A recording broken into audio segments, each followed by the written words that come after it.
Hi, this is Dave Young with ARMA Training, and we're going to go over the 5 basic indicators. These indicators are going to help you better communicate with an individual that will either alert to you the communication barriers are breaking down or tell you the possibility of violence is going to occur almost immediately. The first thing we discussed was distance. How far a person stands from you tells you they're immediately no threat, but as they start to get closer, you're going to see this not only in the way that they stand, but also in where they position themselves around you. So distance is a very strong indicator. After you have distance, we're going to talk about positioning. Do they happen to stand right in front of you? Do they happen to be bladed? Are they standing with their hands on their hips? Are they leaning forward? Are they doing natural movement, which is kind of side to side? Or are they kind of doing unnatural nervous movement?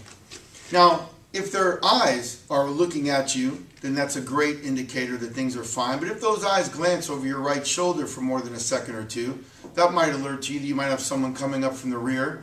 And if they're closing in distance, and if they're trying to jockey for position, that might tell you you're almost going to be ambushed, or you're going to be immediately jumped. So you're going to want to move that position so you can see your area.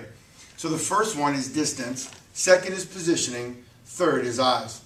The fourth one, and they can be in any order, is what we call excessive repetition or higher tone of voice.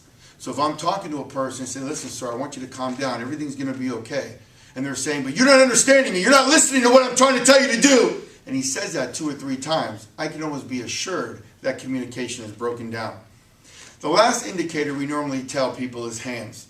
Now, if you're talking to someone with their hands in their pockets and they have proper distance, you still have a threat level because we don't know what's in their hand.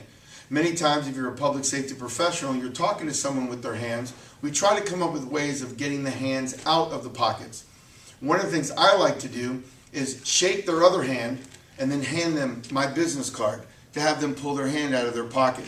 Or what I'll do is I might actually move closer to them and kind of like trip a little bit and put my hand up on their shoulder to see if they take that hand out of that pocket to kind of brace my fall. Or are they working so hard to keeping the hand in the pocket that maybe the item they have in there is important to them, so it should be important to you. So when you're watching them kind of wash their hands back and forth, these are signs of anxiety, and many times the hands actually can confirm the voice tone, the distance, positioning, and excessive repetition. So when you look at these indicators are there to help you best assess a situation, to tell you if this person is being cooperative or maybe they're being deceitful. And many times our body language speaks louder than the words we choose to use.